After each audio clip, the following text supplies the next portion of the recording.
What's up guys, Thork here, and today we're going to look at the Smiter in Season 6 of Project Diablo 2. So what I did with this build was dialed it in for as much damage as possible, but it actually ended up being pretty tanky.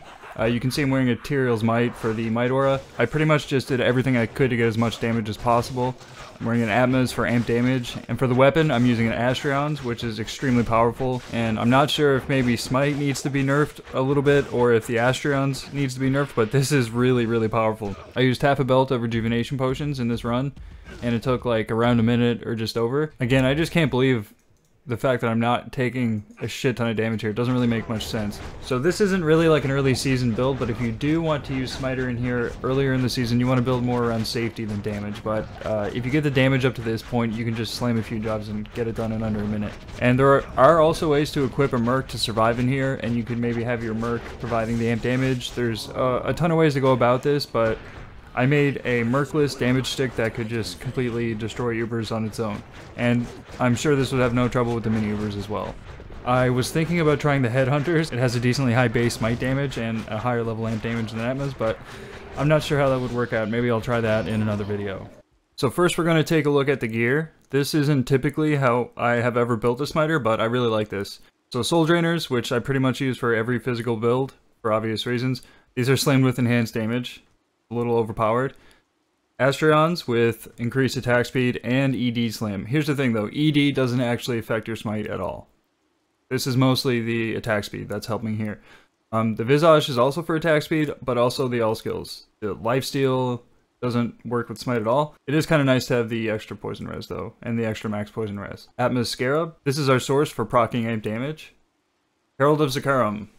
There's a few reasons to use this. It has a high base smite damage. It gives you lots of res, strength, vitality, chance to block, faster block rate. War Traps, these are mostly for the extra damage, to be honest. The flat 15 to 25. Ravenfrost, the attack rating slam on this doesn't help at all, because smite always hits. Verdungo's mostly for the PDR, slammed with faster run walk. Wisp Projector, the all skills helps, the lightning absorb helps, and the How helps for damage. And Templar's Might.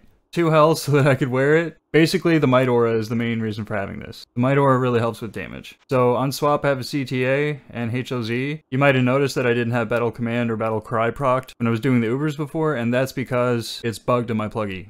It doesn't work for some reason. For charms, it's like a mix of all res, hit recovery, life, res, Torch and Annie. Perfect, of course, because it's pluggy. Lifers, some hit recovery across the bottom.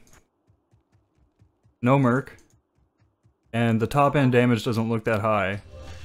So again, I can't use Battle Command or Battle Cry, but my damage is only sitting at 7k, almost up to 8k at the top end. But as you saw, the kill was really fast and clean, so that's more than enough for doing Ubers. So this is definitely not a good build for Declone, but this is an awesome build for mini Ubers and Uber Tristram. Those skills are pretty much always the same on a Smiter.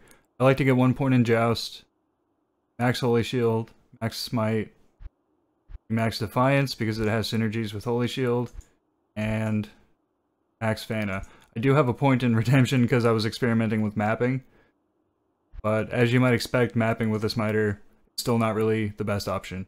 So does the Smiter need to be nerfed? Ultimately, I would say no. I would think it's just a combination of what I'm using that allows the damage to be so high, having so much health from crazy gear that makes me so survivable. So if you made it this far guys, thanks for watching. If you like build videos, please like, please subscribe, and I will be doing this all season long.